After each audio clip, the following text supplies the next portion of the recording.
Hello and welcome to FortiGuard Live. I'm Derek Menke, and joining me once again is my good colleague, Amar Lakhani. How you doing, Amar?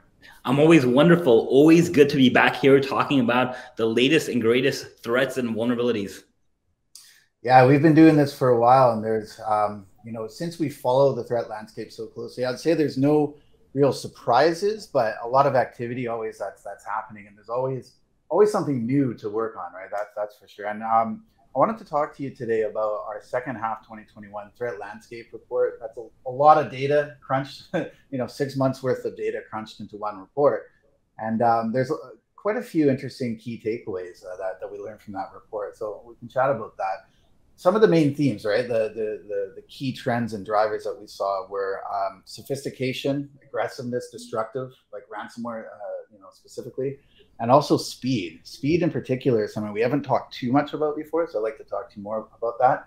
But let's start with the sophistication. So we're calling this advanced persistent cybercrime. It's really a convergence of the threat landscape between APT, nation state threat actors that are typically looking at reconnaissance, weaponization, focused on that, well-funded, and cybercrime, obviously in the world of cybercrime, which usually doesn't focus as much on that left side of the attack or the pre-attack framework, right? But we are starting to see more and more observed cases of cyber criminal empires, if you will, that are really focused now on that pre-attack and actually hopping on these fresh zero-day vulnerabilities as well. Yeah, absolutely. As you mentioned before, it really hasn't been like the typical behavior of cyber criminals to use sophisticated attacks, right? They are normally using things that are freely available. We've talked about it plenty of times, how many concept code that's just out there on the internet that cyber criminals can modify. We're starting to see at least, and this is the great thing about doing a report, because sometimes you're working in it every day. You don't see the big picture until you take a step back and look at what's happening on a macro level, especially from a trends perspective. And one of the things the report did reveal is the sophistication in malware and all these other types of attacks. And we're seeing cyber criminals now take advantage of that, from something as very basic as when you look at like the coding, everything's just not Python anymore. They're using much more sophisticated coding, in C++ for Linux and IoT based attacks, Golang, Java, everything under the sun's fairy game. And they're taking advantage of the platforms, they're taking advantage of the environments and organizations and how to get into them. Obviously, not only from a reconnaissance standpoint on how they're getting into organizations, but also from an actual exploit, taking advantage of vulnerabilities standpoint on how they're actually exploiting the system and really staying under the radar and using techniques that weren't really previously thought of or not commonly thought of, especially when you're doing threat hunting or protection against different environments. Yeah, definitely. And, this is exactly why we're calling it, it's in the name, advanced persistent cybercrime, because it's exactly that, right? Advanced, everything that you just pointed out plays into that advanced level, and persistency too. We're seeing that. We'll talk about that in a second on the TTPs. A lot of focus on being persistent, trying to evade security controls as an example too. And this is, unfortunately, we've talked about this perfect storm before. You have this convergence, so more sophisticated and aggressive cybercrime and ransomware. At the same time, we observed that ransomware levels, we called this out in the report, they did not subside, right? This was a relentless, continued surge of ransomware, elevated levels at the highest that we've seen, right? This was a trend all throughout 2021. And so that, to me, that's concerning, right? Because at one point, ransomware continues to be front and center at the highest elevated levels that we've seen it, right? On the other hand, we're also seeing it become more sophisticated, and you marry those two together, and the threat is actually at a higher level of risk. Yeah, not only is the threat a much higher level of risk, but the actual destructiveness of the threats, and as you've pointed out plenty of times in different blogs and videos as well, is also like increasing all the time as well, which is the scary part to me. Yeah, exactly. Wiper malware is a great example. It's not a good example, unfortunately, but it's an example of that, right? It's an example. Yeah, we're seeing more of those too, so that's definitely concerning. Then on the other hand, speed, right? And speed kills, as we know, and we're seeing this. It's a consistent theme now. We're seeing the attack window shrinking. In other words, how quickly an attack is executed, especially when you talk about these targeted attacks in the past. Thinking back over 10 years ago with Stuxnet, some of these famous, long-winded attacks, they could be 2 years in the making.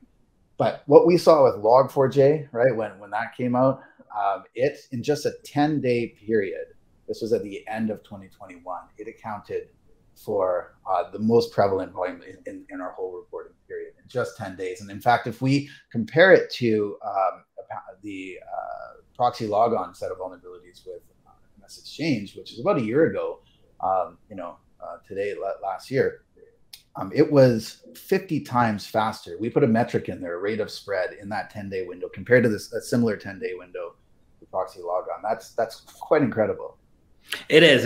Someone like Log4j, when it has that much popularity, obviously the blue team defenders are going to like scan, different organizations, their own organizations, to see if they're vulnerable or not, as well as the bad guys, the red teamers, the hackers, the bad guys, they're scanning all over the internet as well. So just because when the vulnerability was announced, and of course the nature of that vulnerability, which we've already covered like quite a bit in a lot of other mediums as well, but because of the nature of that vulnerability and how widespread it was, everyone like knew, or at least thought, there would be some sort of opportunity to take advantage of that vulnerability, throughout the internet. So everyone was scanning the internet pretty much 24/7, trying to find different machines, different opportunities to attack. And you're right. As soon as we saw kind of the public announcement of Log4j, it was like a crazy spike in traffic, and people scanning the internet on all sorts of mediums. It was unheard of. And as you said, just in 10 days, the amount of data we saw kind of eclipsed everything we had seen in the past. Yeah, and we're talking days, in fact, hours now, right? If you're thinking from a SOC perspective and how quickly, just like we need to from FortiGuard Labs, but down to the SOC, how quickly a SOC and analysts have to prepare and react to these threats. We're talking, that 24 to 48 hour window, because it's exactly what we're seeing at this rate of spread, right? Right, exactly. One of the things SOCs have been doing for a long time, and network and security organizations, is they've been taking advantage of automation using API infrastructures and backend, and just trying to get things as fast as possible, from a configuration standpoint. Now what the attackers are doing is they're saying, hey, you know what, I can take advantage of this as well. I can use this kind of for the dark side, for the bad things that we do, instead of like writing code specifically to attack a specific organization. When they're doing these mass scans, and it doesn't even have to be in massive scannings, it can be in a variety of different ways, but they're taking advantage of API code, API infrastructure. Some malware and malware kits have that directly built in. So you have other programs actually taking advantage of a malware engine as well. That's a little nuts. It's another level of sophistication that we hadn't seen before, but it also shows you how the automation that malware authors and attackers are putting into systems to try and get into organizations. And it shows you also probably how profitable it is for the cybercrime entity of it, the cybercrime aspect of it, if they're putting in that much work to try and make it usable over and over again. Well, and keep in mind, they're running a business of their own, right? Illegitimate business, but the more they can reduce headcount and cycles on their end and do automation, the more profit they're going to get, like you said. And exactly.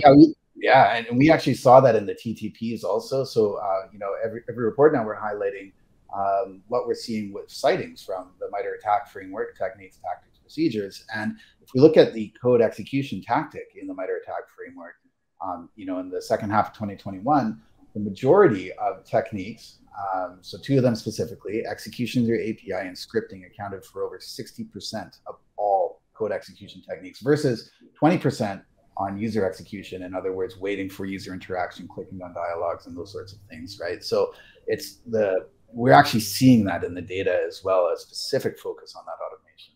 Right. Basically, user interaction was really the only way to do things like in the past, at least to get like any type of opportunity to do privileged escalation. So you want to get into a system, take over a user's account. Hopefully, as a bad guy, you're hoping the user account's already going to have some sort of admin or elevated privileges. If not, you're hoping to basically use another exploit to gain those elevated privileges.